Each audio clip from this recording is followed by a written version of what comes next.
So good evening and welcome to the very first dance talk of our 50th anniversary season. I'm so glad to see you back. We are excited to get going, and all of us ballet nerds are back together once again. My name is, if I don't know you yet, my name is Jennifer Summers, and I'm the Director of Education here at Houston Ballet. And before we get started, just a quick reminder to turn off your noisy things. And then also remember that if you need to leave because you are picking up your student who's in the academy or you're rushing out to something else, just go ahead and use those doors that are to the right and left of the seats so that we keep going. All right. I know why you're here. Because Giselle is one of the most beautiful and important ballets in our history, but mostly because I pulled together this illustrious panel. I know why. So all the way on the left, I'm going to introduce them even though I probably don't need to, is Barbera Bears, who joined Houston Ballet as a corps de ballet member in 1988. And she won the silver medal, maybe you don't know this about her, at the 1991 International Ballet Competition.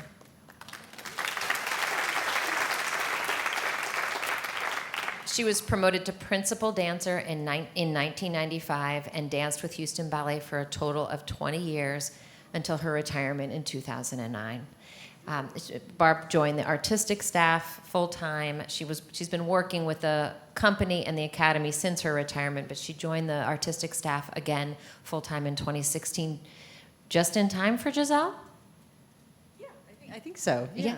Right. Yeah. So welcome to Barb. That was before Australia, right? You were in it. I'm pretty sure. Yeah. Yes, I'm the she token was mother in every ballet now. To her right, you know Karina Gonzalez, who joined Houston Ballet in 2010 and was promoted to principal dancer in 2014. You've seen her originate many roles in our company, and she was in the original production of Stanton Welch's Giselle that you'll see in just a couple of weeks. So welcome to Karina. And to my immediate left is Yuriko Kajia, who joined Houston Ballet as a first soloist in 2014 and was promoted to principal dancer that same year. Prior to joining Houston Ballet, she was with American Ballet Theater, and she was the Giselle on whom Stanton Welch created the production we're about to see. So welcome to Yuriko. I'm so excited about not just Giselle, but this whole season, because Stanton has curated a series of ballets that really celebrate both the company's history and the company's identity as an important creative hub for dance in the 20th and early 21st century. And you gleaned from that commercial and probably seen some in the press materials that we've been pulling together that Giselle was in fact, he selected Giselle to start the season because it was a ballet that we did before we were a professional company. So those images that you saw, and I actually have a couple more, they're probably the same ones, of Carla Fracci and Eric Brun, who came down to perform the leads in Giselle as the Houston Ballet Foundation was trying to decide, is this community ready to support a professional ballet company? In 1967, the resounding answer was yes. And as a company, we've been fortunate from our inception to really have always had the support of the city of Houston, and the important community members made this happen. So this production was in fact done first before we were a professional company. Since that time, we've done several other versions. I found these designs. We had them in an exhibit a couple years ago when we were celebrating the designer Peter Farmer, who did these designs. And you see Act 1, Giselle on the left, and Act 2, Giselle on the right. And his style as a designer is very different than the designs you may have recall seeing by Roberta for Stanton's production. His is much more of an indication of what he wants, with notes up and around for the wardrobe staff. And I've tried to select, as I take you through the Giselle history at Houston Ballet, some dancers you may remember seeing in some of these roles. We went on to do 4 productions. In addition to that original 1967 version, we went on to do 4 other versions. we did the Peter Wright version in 1979, the Maina Gielgud production in 1995, and the Al Ghul Gassina production in 2011. And I thought we could just look at a few slides here. You see Janie Parker and Kenneth McCombie, Lee Swin-Sang, and then several familiar faces here, which this is a fun fact from this slide that actually Beth Everett was telling me today, and I know that Barb remembers this, but you see Mimi Hassan-Bowler and Carlos Acosta, as well as some other of our friends in there. If I can point, I can show you. Can I point? Yeah, that's a young Kelly Meyernick right there. Lauren Anderson, which I'm sure you recognize her. And then if you look right at that shoulder is Beth Everett, who's our lower school principal. So we've managed to find an image that had a lot of us. But the fun fact around this image is that this was only done one time because this is the performance. This photo was taken just before the rains for Tropical Storm Allison started. So it's really like this has historical resonance in a number of ways. Oh, yeah, there we go. And here we see the believe this is the Maina Gielgud production. Is that right, Barb? We came back the next weekend to do it. Oh, Cece corrects me from the house. And the men's boots came from Romeo and Juliet because all the costumes were in the basement and got wet. okay, so let me just repeat that in case you didn't hear. And I've also heard tell of a certain former managing director hanging Willis costumes up to dry so that we could then return the following weekend to perform. And then what Cece was also saying is that when we came back the next weekend, we had to use boots from Romeo and Juliet because we didn't have Giselle boots anymore. So that whole Harvey experience, we had a little practice with that. Hey, Barb, I thought maybe you might want to talk, having done several of those versions, talk a little bit about what made any of them unique or similar or different, the Peter Wright, the Maina Gielgud, and the... First and foremost, you'll find that the order of the music, each different sort of person who said it has changed them in a certain order, the first act. Mm-hmm. And I know even with Stanton's, now that we've revisiting it now, I still have in my head the very first version I did, where there's a certain section where the mother comes out of the house, and that's so ingrained in my head that I go, wait, no, that doesn't happen there now.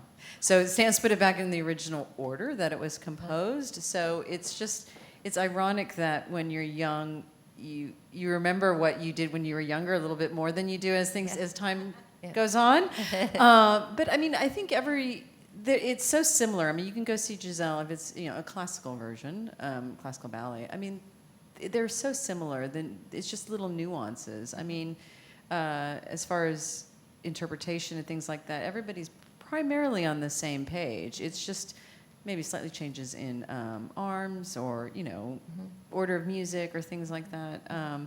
You might see a slight variation in how they want, especially I think Albrecht to be portrayed. I mean, sometimes he's a little bit more of maybe not such a good guy, and sometimes he's more of a sympathetic character, but they all sort of follow the same framework. And what's so nice about Giselle, because it is a very simple story, it's easy to follow in a way. That's why it's such a nice piece for someone maybe who's never seen ballet before to be kind of introduced to dance. Mm-hmm. Mm-hmm.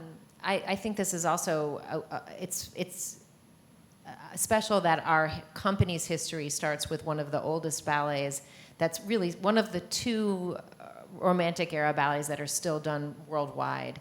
So I think what Barb's alluding to is you can do Giselle as a dancer, you can do Giselle around the world, and there's a connection to them all, even if there are slight variations. So there's a connection to the history of ballet, and obviously this year to the history of Houston Ballet. All right, so of course we're going to be, our most recent production of Giselle was the 2016 production that Stanton Welch did with his collaborator Roberta Guidi de Bagno, and those are the lovely costumes you see here on the stage today. And her designs are very different than Peter Farmer's, and was the original 2016 production underwritten by Lynn Wyatt. And we have Yuriko and Connor there. So I'd like to transition a little bit. Barb talked about Albrecht, and we'll mention him, but I invited these three ladies because I really want to delve into who Giselle is.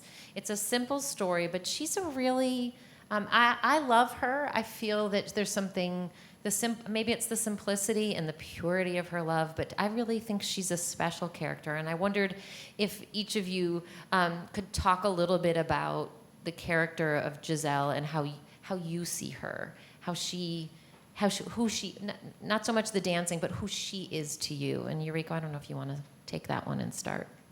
Well, I think everyone knows that Giselle has a weak heart, and she may not be as normal as the other villagers, but I think when she first entered, that she's full of life. She's actually, yes, she might have a weak heart, but she's not weak enough that she can't dance because she loves to dance, and that's just her thing. And that's one of the reasons why she's so different than the other villagers. I think that's why Albrecht sees her differently, not because, oh, this poor girl, she's so weak, I want to take care of her. No, because she's shining in the village, and that's what makes her so special. So that's what's very challenging and very exciting and fun for us as a dancer to play Giselle, I think, because there's a difference between just happy and just let's dance, but full of life, but yet it has this sensitivity that she have a weak part in her life. But she is someone so special that makes her, that Albert wants to be with her. Mm-hmm. What about you, Karina? Yes, so I think you can ask any ballerina, like, which one is your favorite role? And yeah, and Giselle is in that list. And I think it's because it's a role that is it's very human. We're not trying to portray,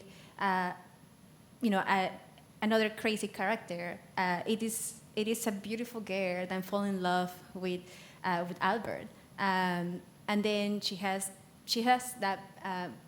I guess she has already a broken heart, and because he betrayed her, she died, and it's the second act. I will say, for me, it's a very challenging role because I found myself I'm more like a powerhouse dancer, and to portray her, to become that vulnerable, that softness, and especially for me, second act, it's challenging because you have that perfect real technique. You have to find all those balances and that control. The stage is very quiet, and you're the one dancing in there. But in the up here and the upper body, you have to be soft and ethereal. And I guess you're a ghost. So for me, that's actually one of the hardest roles to portray, just because you have to have that vulnerability, but at the same time has that strength and that stamina to portray her. Barb? I'm next. I suppose too, because it being such an old ballet, I mean, it's done more than Sylphide. I mean, Sylphide was the first real ballet that was done on point. And I think Giselle was also a ballet that stood by itself and has so much longevity, and that it created the first real ballerinas. It's the first ballet that put these female dancers sort of on the map. So if you go back to the 1860s, and you think now at this point, as a little girl, as you're dancing, so many famous dancers have danced Giselle. It's this iconic ballet that you, in the back of your mind, think, if I dance Giselle, I've made it. I've made it. It's the peak of your career. And not that there aren't other beautiful ballets, but I think Giselle sort of has that little. It's this. Someone said once, it's a holy ballet. It's a ballet that is on a shelf that is coveted, and something that a lot of people can dance Swan Lake. Not everyone can dance Giselle. It's just sort of that idea that she's this light, ethereal, weak character, not character, but person, but yet at the same time she's very, very strong. So there's this sort of yin and yang to her that you have to find. I mean, as a character, I think Giselle, she's obviously got a mother that's very superstitious, and she doesn't work out in the fields like the other girls do. And so for her, she probably spends a lot of time alone. That's where her love of dance and love of nature and love of things that entertain her by herself. And, I think Albrecht sees this sort of very interesting, naive, yet full of life and the epitome of like a ray of sunshine, and sort of falls in love with that. And for her to not be out in the fields and not be around her peers, there is a sort of immaturity there, which, and then in turn, when she falls in love with Albrecht, she's never been lied to. She's never been, so it makes the tragedy that much worse, because she doesn't, why would anyone lie to her? Why would someone pretend to be somebody else? So she has all of her eggs in one basket with this guy. And I think you have to approach it from that point of view of that she is incredibly naive and spends a lot of time alone and meets this guy and just falls literally head over heels for him. So Barb brings up a couple of important points about Giselle. I think the first being that because it's a romantic era ballet, it really, and in all romantic era art, there's a celebration of the unattainable. And Barb's talking about that Giselle isn't out in the fields because she's a peasant girl. She lives in a village. And so she's got her weak heart. There's the reason she can't work out in the field. But that's a really important that we set the stage that what class she is from, because even when she first meets Albrecht, we all know in the audience, and even though the other folks in the village, except maybe Hilarion, don't know that Albrecht's a royal yet because he's dressed in villager clothing, we know that their love is already unattainable because of that class difference. And the other thing I wanted to, are you going to be her mom again this time? Okay, yes. Great. Yeah. So there is a really important moment I think that in Act 1 where you get, and which kind of reminds me of Nutcracker, because Stanton likes to give little gems in the first act, but you have a moment there that alludes to the Willis. Can you talk about that? Yeah, I mean, and that's the very nice thing about this production. If you've seen, there's a very famous film of Eric Brun and Carlo Fracci where the Willis sort of appear, and it's like filmed in a studio. I mean, like a true sound studio. And he sort of has inserted that idea that at the beginning, Myrtha is on stage. I've never seen that in a production before. She's at the top of Act 1, almost like an ominous character. She's been watching Giselle, maybe almost knowing that this is going to happen. And then at one point, the mother interrupts Giselle and Albrecht to warn the village men, that, and the women that, you die, you have a broken heart, you'll become a Willie, and if you break a woman's heart, you could get stranded in the woods and not survive the night. And so she does tell this sort of story, and the Willies will appear if you come to more than one show. And you look, you will see that they'll appear in the windows of like Giselle's house, and they also appear in other places. So if you're not really looking, you'll see it's like they're always kind of hovering. That the premonition of what's yeah, Giselle's fate is sealed from the get-go, and that happens again when Bathilde, who is the fiance of Albrecht, when Giselle asks her, "Are you married? Are you to be engaged?" And she says, "Yes, I am." And she has a moment where you can tell Bathilde is sort of second-guessing her choice, and then the Willies appear at that point too. So that's what's so nice about this production is kind of inserting them, that they're always kind of hovering, kind of around. They kind of already know that they see the future. So because of their class differences, their love is unattainable in Act 1, and then of course we get to the end we get to intermission, and their love is unattainable because she's dead and he's alive. But do you think? Yeah, well, that's kind of the truth. But I actually was my comma. I left a comma there because. Is it unattainable? Like I really think I'll bump ahead to the photo I have, the second act photo of Yuriko and Connor that I have, because it's almost like, for me a little bit in Act 2, they break through the unattainability. They break through and actually connect. Can you talk about a little bit about what you think about her relationship to Albrecht in Act 1 and Act 2, I guess? Karina, you want to start at that one? Okay. Yeah, I think like as Barbara said before, she's so innocent. Then I think anything that he will say, she will believe. And I think that's how you can see in the first act. Then she's just so in love with this guy. Then he can offer this guy, and she will like be happy with that. The thing is at the end of first act when Batil comes and she noticed that was all a lie.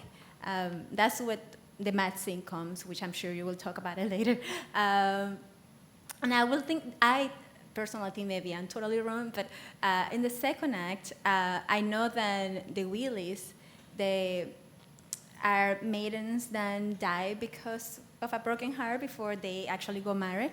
So I think Giselle knows that, and she knows that when Albert comes to the woods, they're gonna kill him.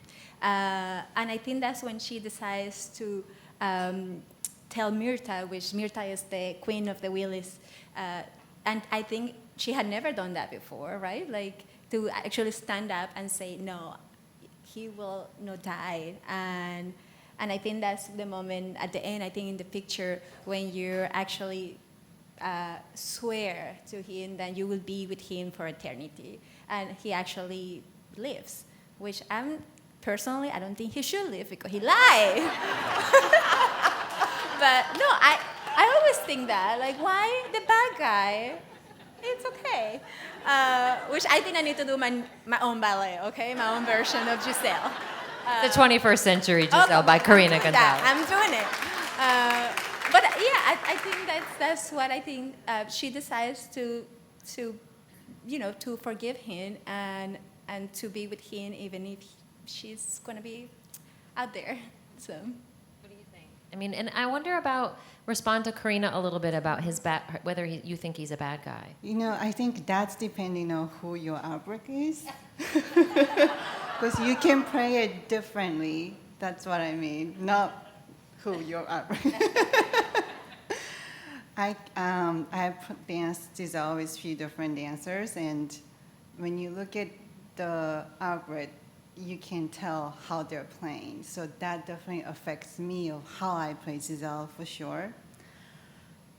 For me, so far, like my Albrecht Connor, I believe that he truly loved Giselle when he was at the village, and until the royalty comes and when he has to reveal who he is, and he knew that he couldn't be with her, but I think his heart was definitely for her.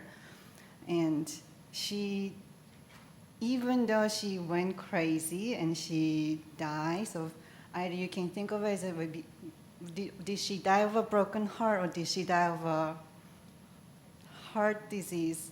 You don't really know, but I believe she died because of her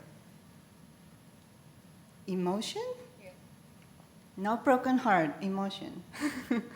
But she truly loved him that in second act, although she is dead, I believe her spirit is not dead yet. That's why she was able to save him. And I know you can play Giselle in so many different ways. Obviously, every ballerina have their own choice of how to play Giselle, and you can play it as cold as you can too, because you are Willie and you are dead.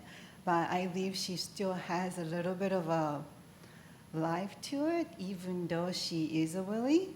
So until very end, Myrtha couldn't save him because Giselle saved her. And she lets him go saying, in my mind, saying, it's okay, I forgive you, I love you very much, go. That's how I thought this is what happens right there. I forgive you, because I think she really loved him that she didn't want him to regret, and only thinking of her, she wanted him to have a beautiful life because she couldn't. So I do think it's all because of love. Do you think that's a strength? That in the end that she had a weak heart physically and dies of a broken heart or emotions, but her in the end, strength is of that a love strength? was too so strong that was able to save him from Myrtha. Yeah. Mm-hmm. What about you, Barb? Yeah, that was a lot. No, I think I actually look at Albrecht as a little bit more of a sympathetic character. I feel that if you look, whether, we don't know where Giselle's father is. We don't know if Giselle's mother's a widow. I mean, we don't know their backstories. It's not usually given that I've ever seen. So, when you look at Albrecht, I think he comes down much like young kids do, not thinking down the road. He's living in the moment, and he wants to meet this girl, and he wants to be around this girl. But I also think, in a way, he's pretending to be somebody else, but he's actually really being himself. You think somebody has status and money and a title, they're in that kind of environment where, do people really like me for who I am, or do they like me because of what I have? I think he actually goes down into the village to be himself, to read her poetry or talk to her, and she falls in love who he is in the inside, not necessarily what he has. And I think I like to perceive him as that type of character and he's just not thinking further along. He doesn't know that until she has a moment in the beginning of the first act that, there's something possibly wrong with this girl. He doesn't know that, and he's not thinking, I don't think he's even thinking, I'm going to marry this girl, anything's going to happen. He's just sort of living in the moment. And in the second act, my process of the role was, because Giselle loves dancing so much, she helps him survive the night by dancing for him. So every time Myrtha says, you have to keep dancing, she dances for him to get him to survive till dawn. And I mean, if you look there's an original synopsis that Bathilde used to come back on in the end of the second act, and Giselle said, go with him. So I think that was partially her character, to forgive and forget. And the nice thing about Stanton's production in the first act, usually Bathilde, his fiance, in the middle of the mad scene, sort of storms off, and he's kept her on a little longer, and there's a moment where Bathilde picks up Giselle and takes her to her mother, and is very sympathetic, and makes her such a great character in the sense that she realizes what's happened. And she sort of turns around after that scene, that little moment, and looks at Albrecht with almost that kind of like, we'll talk about this when we get home, and leaves. And so, there isn't that like, all right, I'm done with you, I'm leaving, this isn't happening. I think, yet again, of that class of society at that point in time, I mean, people got married, and maybe they had mistresses. I mean, I think she was in it for the long haul too, but there's this moment where she feels very sympathetic. She actually pays the mother before she leaves for her trouble, and it gives Bathilde a much deeper character, and it also makes me wonder, like, their relationship isn't over.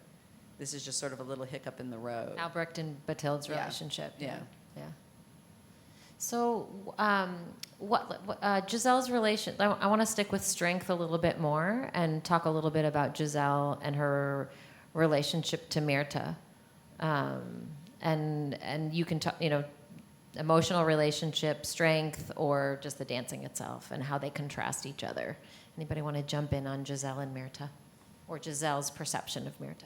I mean, I've been rehearsing the Myrtha, so I can tell you it's like 20 minutes of nonstop dancing, so it's an incredibly hard role and a lot of jumping. I think she's pretty harsh.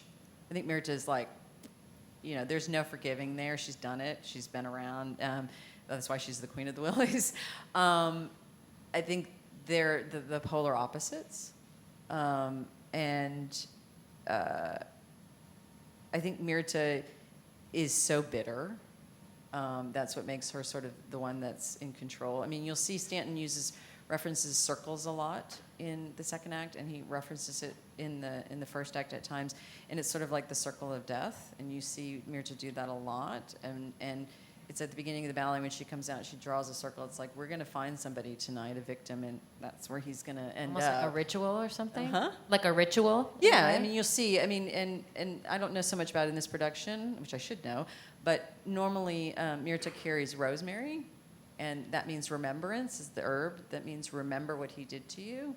And so she goes around with that, just sort of, I don't know if the scent or she's sort of making an area to find their next victim. But I think they're very, very different. Giselle, having just died, having just, she hasn't had time to get a little hard, but I think Myrtha she means business, and there's no forgiving there. Like that ship sailed. How does it feel to be on? She does have control over the rest of the Willies. So as Giselle, how does it feel? And I think you were referencing like she maybe still has a little bit of life, but what does it feel like to be surrounded by so many women who are portraying that colder, to be the only one representing a different feeling out there? It's natural for me to be different because all the other Willies and Queen of Willie, Myrtha, has died of broken heart, and they are there to kill any man that comes to the woods. But for Giselle, yes, she might have died finding out what happened with Albrecht, but for me, in her mind, her love is still there, so she did not die from a broken heart, so she is not in the same place as the other Willies. So I think that's one of the reasons why she's asking Myrtha to save him, because he's not a bad guy for her. And I think that's one of the reasons why even after he had saved him, she doesn't go with the other Willies, because she disappears as a spirit because she's not actually. She's not one of them. Mm-hmm. Yeah, I will say that, and I think it's actually very powerful to be around, I don't know how many, 24 plus Myrtha, and they are completely different. Even just the way that they look down and strong, direct to the men, and we're completely the opposite.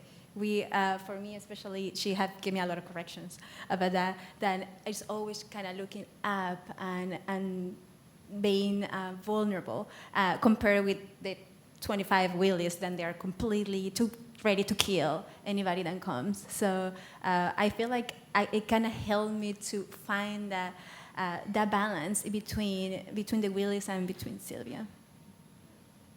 So let's talk a little bit, we've been mostly talking about the character, a little bit about the movement and how the choreography itself. Let's start with Giselle, and maybe how the choreography helps portray who she is, because obviously we're not talking and you're both beautiful actresses, but what in the choreography helps you portray her?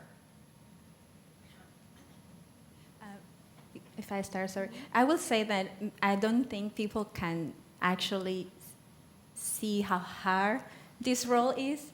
One of the things that when I started rehearsing, it was asking to just run it and do it over and over again, just because stamina-wise is extremely difficult. For me, there is, like she was saying, it's this sunshine and then comes to dance. So there is a lot of little steps, little jumps. First act is all jumps. For me, physically, it's extremely hard. Like at the end of first act, you don't feel anything from your knees to your toes. And actually you don't see that because she's there, she's jumping, she's dancing.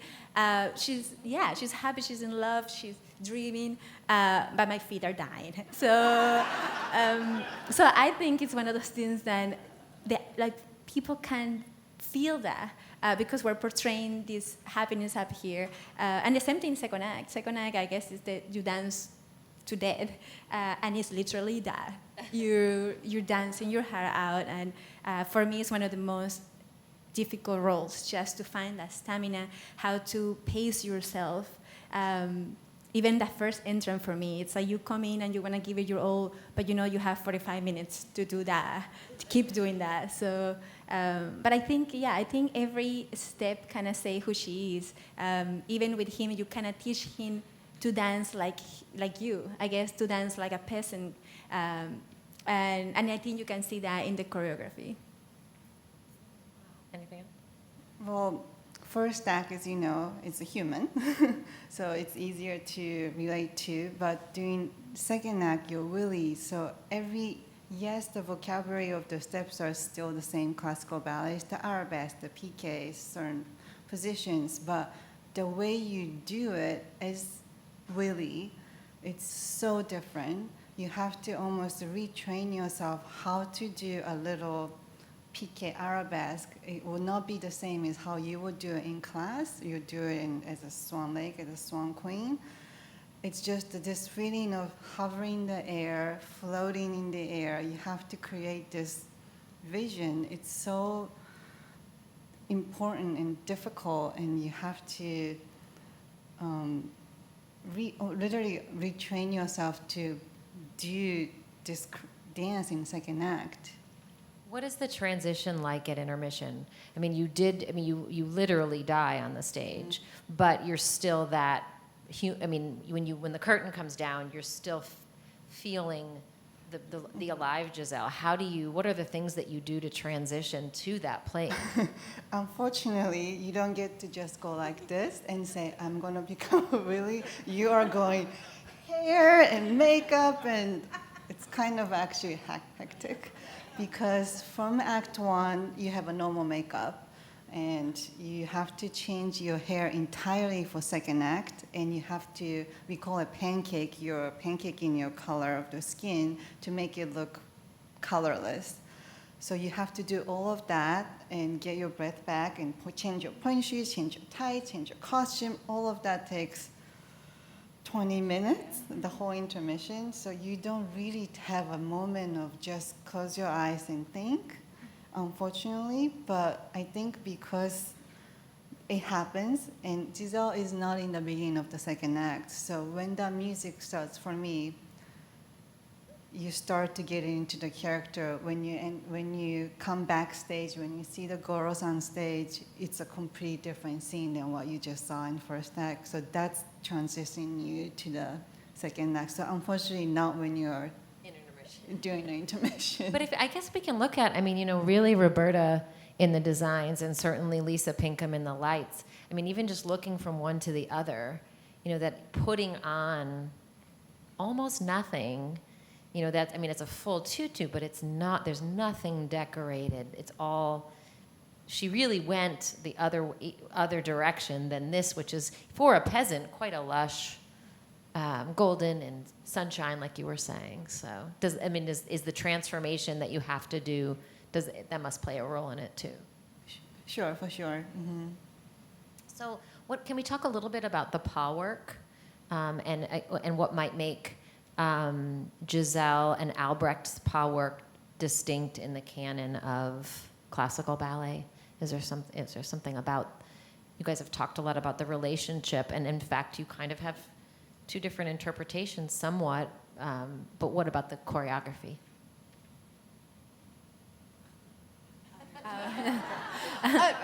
It's the first, the acts are very, very different. First act, it's normal dancing. You're a human being. There is a connection, I feel like, and Stan talks a lot, he actually talked about it in the office today. There is this sort of connection to the earth, and you are someone that works in the fields, or you're very close to nature. So in the first act, there's a lot of balancing, and they're going sideways, and it's sort of referencing the earth, and that's where they gain nourishment and things from. And the hard thing with the pas de deux stuff in Act 2, the pas de deux work, is Albrecht, he is dying by the end of the ballet, and he has to come out and do all these sort of little hard, very delicate lifts. Because it's so delicate that, and it's so slow that it requires just, you're trying to make her look like she weighs nothing. And that takes a tremendous amount of work and rehearsal. And it's not like going out and do Black Swan where you do releve and chasse and a big jump. And the athleticism in that is, not that you're trying to just highlight that. It's okay to see that. It's part of the music and the character, and you're seeing that. Whereas Giselle, it looks, when you look at it from a non-dancer point of view, you think, oh, it's not that hard of a ballet. But the reason it is so hard is because you're trying to make her look like she barely touches the floor. I know I've rehearsed these guys a lot. It's even just walking. You want that feeling of like hovering so you don't bob, or that as an audience member, you're watching from the waist up. So it looks like she just floats across even when she's running. And that actually takes a lot of practice. And you think, oh, I can just run down across the stage all the time. Not, Giselle's different, you know. It has this idea that you don't really notice her feet. She should look like she hovers. I think that's where the pas de deux work gets very hard for the gentleman. It's also a lot here, which, I mean, you think, oh, this is harder for gentlemen. No, carrying her around like that for 10 minutes is a lot harder than lifting her up and down for 10 minutes, you know, because it's all just sort of in their chest. Any thoughts about I will also add, in this version, Stanton added. Well, he used all the music. Well, Yeah. I Yes. guess no adding. He didn't cut music, so there's a couple little sections. So the ballets, there's 2 other little partnering sections. So for the gentleman, that's 5 more minutes and another 5 more minutes of lifting the girl around. So, you know, and that doesn't seem like a lot of time, but when you're really exhausted, a minute's like a week. Yeah. You know. Any other thoughts about what is it? I mean, so he's, in order to make you look like you're floating, he's actually doing quite a bit of, manipulating you quite a bit, and I guess carrying you. It has to work together, yes. Yeah, he has to do the lifting works, and it's our job to make it look effortless. For Giselle, you can't just get to the position. You slowly get to the position, and you're still moving. It never stops, and while he's moving you at the same time. So everything just happens so slow motion. It takes so much control. And to make it look like you're not moving, but yet you're moving. Yeah, I think even today, which it kind of, it bring me, it was like a switch. Then I have to kind of remember, like I will do a lot of things like you land, and then she kind of say that you land, but you're still moving before you land. You know? So I think that's one of the things with the Panelist too. Like even if you get to your last position, you still go even more. I also find that you're always kind of at the end, like at the edge of your point, which I think it's extremely difficult to the partners because you are like to the extreme to both of you. So I think that takes a lot of coordination, and also there is a lot of dead weight. And you just have to trust then your partner gets you there. But I think it helps to kind of help. Normally you get to the position. Normally a classical ballet, you get to the position to take a nice photo. This one is really just getting at the last moment, which I think that's when it makes you look like you're floating. So That's just it. You're not supposed to be made of anything but exactly. So before I turn it over to our audience for questions, can you each tell me something that in this production, this version, is one of your favorite moments? You don't have to pick one, but just one of your favorite moments. One of my favorite moments is probably the mat scene. I mean, there are many, all of them. I love all of them. I love playing Giselle, and it's a beautiful production. But like we have talked about, there are so many. It has a lot of not added music, the put it back music, so it's slightly longer than maybe the other production you have seen. And mat scene also, it's twice or maybe 3 times actually longer than the normal Giselle's mat scene. Usually the Giselles kind of go crazy quite quickly, reveals what happened. She sees that Albrecht and Batil is there, she goes crazy. So you have to change your switch pretty quickly, and then she goes crazy. But in this production, I can see myself thinking what's happening, because there's a process of, you can see her actually processing what's happening. It doesn't just happen. You can see there's a moment that she pushes them away, usually you push them away right away, say, no, he's mine. But in this production, you push them very quietly and say, who are you? What's your relationship? And that's when she sees him, that's when she realized, because the way he's looking at her is different now, because he has Patil in front of him. So the whole process, so I can feel myself going crazy even more, because you can just feel my wheels turning in my brain, and the whole process of going,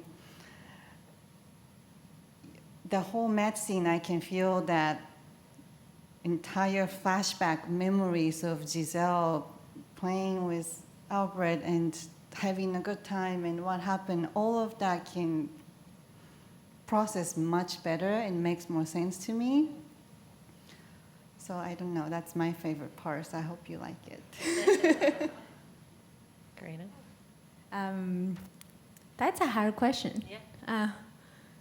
I would say the mat scene will be one of the memorable moments, I guess. I think the older than I get, I found those are my favorite moments just because the emotional high that you get there. I will say that my first time I did Giselle was one of the hardest moments for me. I will remember even practice at home, like how can I put my eyes to look crazy? Like, I mean, we had never gone crazy, that mad in real life. So I will not know how to portray her. And I will look to videos and trying to copy what the other people did. But I find it is a really hard scene, but I think it's the most vulnerable, the most real. Also, there's no real steps, like we're not doing difficult steps, that it's just letting you, like she was saying, just remembering the whole first act and who he was, and letting your feelings and emotions to kind of come through. I will also say her entrance in second act, her first bow to Myrtha and her first quick turns and big jumps is my favorite moments, just because I feel like it's a powerful moment, but you're still, I think that's when you actually show the audience who you are as a ghost. So I think that's one of the best moments for me. Barb? The mad scene is iconic. It's sort of like, I think Balanchine said every actor wants to do Hamlet, every ballerina wants to do the mad scene in Giselle. But I like that he's given the Duke and Bathilde and the mother and Hilarion and even Wilfred, those characters are not that they're interactive but they're a big part of that scene. Kind of just standing on the side. Yeah, and that, as for me as a mom, in that scene to have a little more, other than, if it was my kid, I'd be like, we're going in the house, But I think, there's a lot more interaction and there's a little bit more of a sort of a tying up of those characters, and I think that is good. Sometimes we have characters that are important ballet, but they don't get as stage time, and so it's sort of been choreographed in that Bathilde. I call it the magic triangle. They all know the magic triangle, which is usually you have the lead. You'll see if you watch the mad scene, there'll be Giselle, Albrecht, the mother, and Bathilde, and depending on how she moves, we all sort of rotate. So you always have that sort of triangle Around of the like women. Hilarion and Albrecht, and it keeps them sort of in the story, yet not necessarily upstaging Giselle, but it also kind of wraps them up a little bit, and I like that because it's not just Albrecht and Giselle. Every character is helping sort of thread the story. Okay, so we're going to turn it over to you for some questions to this panel. And just if you haven't been here before, I really like to be able to repeat your question into the microphone just so that we're sure everybody can hear. Yes?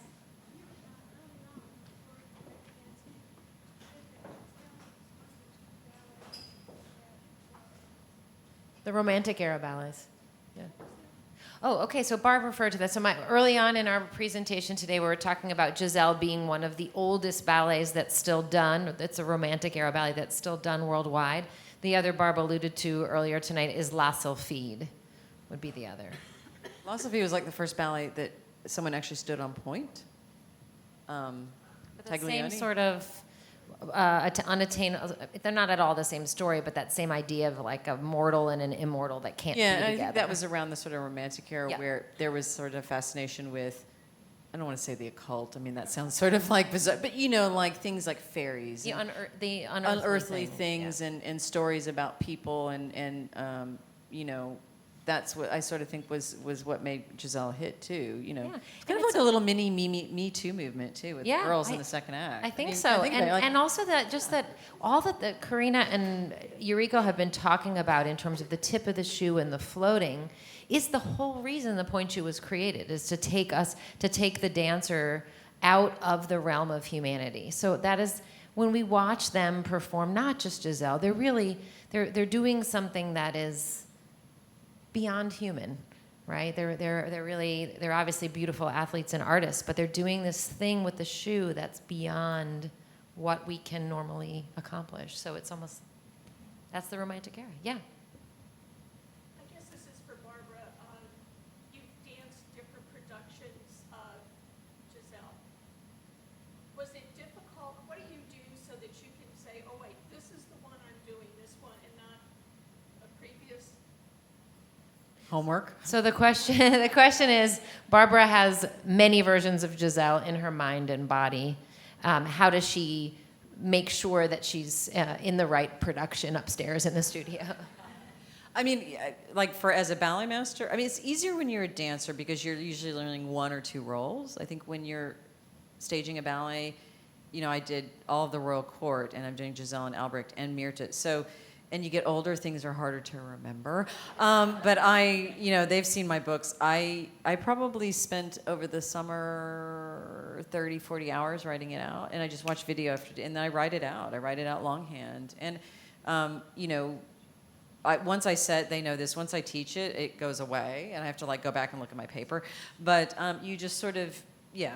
I mean, you ask a lot of questions. I mean, Stanton's here, so I periodically through the week, I'll say, what do you want here? What's your intention here? And you know, he's very good at sharing that information. So, I mean, when I say I get confused, it's like you get on automatic pilot sometimes. It's just, for me, it's more, the music will trigger me most of the time. And I'm pretty good at keeping it straight. But yeah, you know, you just look at a lot of video and you write it out. And what's interesting, there's a very big difference between Karina and Eureka. They're very different people. And their Giselle now is going to be different than the Giselle they did 4 years ago. I mean, they change as a person too. Yes, the steps are the same, but they're at a different place. So that's always kind of, from my point of view, always really exciting and interesting to see them develop. So, yeah. Other questions? Yeah. Can you talk a little bit about how you're different from 4 years ago? Okay, so the question is, to tag on to what Barb said, how do the dancers feel different doing Giselle this time than they did 4 years ago? Well, I hope it's different than last time I danced, just because your 2 years has, last time was 2016, so Yeah. the years has passed and you have grown as a dancer and you have gained more experience as a person, so all of that adds up. And previously, before I joined Houston Ballet, I was dancing with American Ballet Theater, and I've done Giselle at ABT also. So this time, every time I dance a certain role, I always try to go back to how I did in the beginning. So I did watch my Giselle's when I was back at ABT, and I was actually going through some of the videos of how I was being coached and things that I couldn't understand before that now I do understand. Or I watched the videos from when I opened here, and the things that I was able, obviously you did all the best at that time, but because you have gained so many experience, and I think as a dancer and as a person, experience does talk, and I have gained so much of that in this past few years, and then that's bringing to different place, just walking to the studio and finding different ideas and finding places that used to be harder might feel actually easier now, which is good. And acting-wise, because of the experience as life, you find different way of doing it. So it's just every time you come back to a role, it's always a new challenge. Just because you have done a role once, that doesn't mean, okay, I just go back to what I've done, because that's definitely going backwards. So you always have to find a different way. So I'm excited to find my 2019 version of Giselle. Yeah, I will say then, personally, I love to come back to a role. As she said, we watch ourselves a million times, and we can pick every single little mistake, and you think about, getting better the next time. But I will agree with, especially something so emotionally, that your experience in life kind of bring maturity to your role. Personally, in 4 years, so much had happened. I became a mom, and I lost family members, and I got married. So it's all these things, and I feel it kind of helps you to mature in your work and your environment.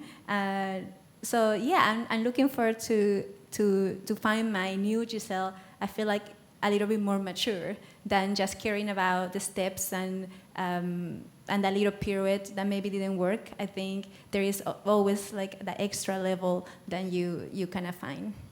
I think that's so interesting about ballet that, so many times you're supposed to be, Giselle's a young girl, but you're both saying that the older you get and the more experience you have in life is actually helping you find a deeper place in this young girl. Yeah, like I said before, I remember my first time was 2011, I think. So I remember especially my math scene, I didn't know how to do it. I mean, I just couldn't find that deepness or that sadness of someone. And I think, now I can cry all day long. So, it's one of those things, and I guess you're young, and I think you care so much about what is like your classical technique, and now I think the older you get really into that deepness of the role. And we have a quote of the night: "Experience does talk." I think that's really something to think on. Yeah. Oh, sorry. We'll do one and then two. Okay. So aside from the math scene and the second act, there's another transition which we can see, which is the moment of the variation in the first act, in which Giselle is less of a girl and more coming of age, more woman, more confident. What does that variation mean to you guys, technically and as an actress and as a dancer? So the question is around the variation in Act 1 is a transition for Giselle as a character, with her blooming love and her coming into young womanhood. I would say that that's just your first time you can actually dance freely in front of the whole village, and also to him. I feel like that whole variation is to him. It's one of the hardest variations to. Classically, you're doing the hardest steps, the most controlled pirouettes, hopes on point, quick turns. But I think it's about him. It's you finally being free. Your mom is always telling you not to dance. So I think that's the moment that She finally says, "Yeah, sure, go." Yeah. Oh, yeah. You finally I say. give up. Go. Yeah. I think actually that variation is not original to this. That's not even the same composer. It's like there's debates whether it's Minkus or it was actually Drigo? inserted in the ballet in. Is it Drigo? I think so. Yeah. Yeah. So there's much debate over who's really the composer, but that's not actually part of the original ballet. That variation did not. Is that why it feels like, even stepwise, it feels different? Yeah. Like who she is. Yeah. But it's the variation you learn when you're like 12, and you do it like a million times, and you live the little fantasy of being Giselle. And what it's like Karina's saying, what makes it so hard is that it is so simple. you know, it's almost easier to go out and be the black swan and be dramatic and be over the top. To be just a simple little peasant girl is quite challenging, and to have that sort of strength and control, but have it look like she's just kind of pulling it, you know, out of thin air, and it's not a big deal. And yet again, for me, that ballet has sometimes been done not for Albrecht in other productions, where it's been done after she gets the necklace from Bathilde and she dances for Bathilde. So I've done it in kind of, it's inserted in different areas too. So it's sort of, I like that it's for Albrecht. That's, in my mind's eye, what I want it to be. But it has been in other places in the ballet. Okay, one more question. So the role of Willis in this performance is unusual, maybe even unique in ballet. Question for Barbara: how do you train those dancers to be so tough and angry? Second, Well, the girls are pretty tough. Yeah, you put those little point shoes on, they're pretty tough. Did you have a part two? part two was, how does that core of dancers reinforce the role of Giselle? Okay, so the question is around, for Barb as a coach, how does she train the core of dancers to be so fierce and tough in Act 2 as Willis? Because Karina was talking about how they're ready to kill people, and then how do they support or contribute to your performance in Act 2? Yeah. I mean, I think for the girls, I love doing Willis more than I love doing a swan.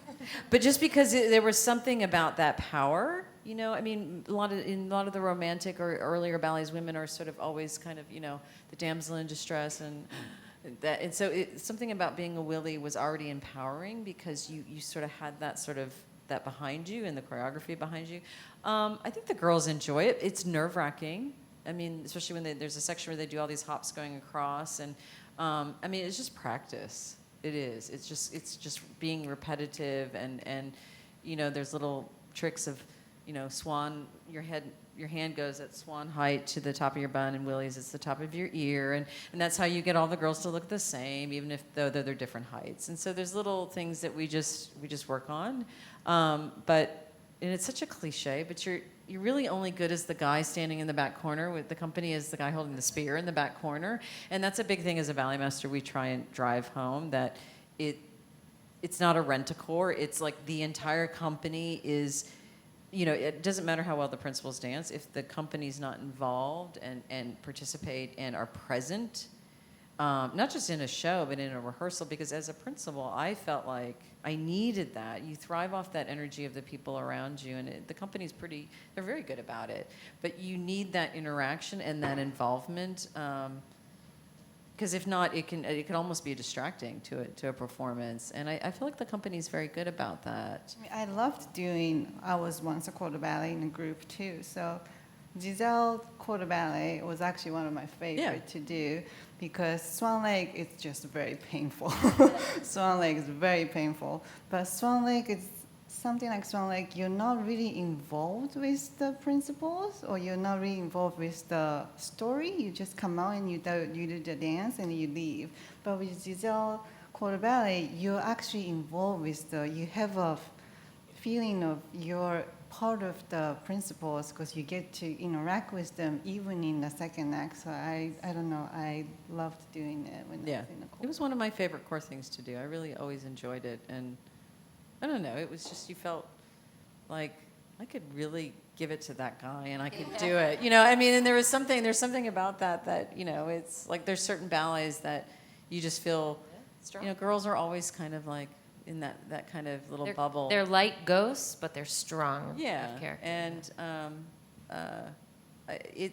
it's great music. I think that's why, and yeah, it's a fun role to do. And the girls, I mean, every core role you approach, and it's teamwork, and it's being aware of where you are, but it's also being aware of your surroundings. I remember someone said to me once, you don't walk down the street and run into people if you're talking on your phone, because you're actually doing one thing, but also aware of your surroundings. And sometimes dancers will get so obsessed about being on blue or being on a corner, they don't think about the person next to you, and you try and train that into the girls and the gentlemen, because they do a lot of core work too, is to be on your mark, but be aware of, you know, the area around you, and you work off one another, and that just takes time and practice. you know. All right. Well, we will see you in just a couple weeks. I think you heard a lot of good reasons why to come out and see more than one set of Giselle and Albrechts. Welcome to the 50th anniversary season, and thank you for coming tonight.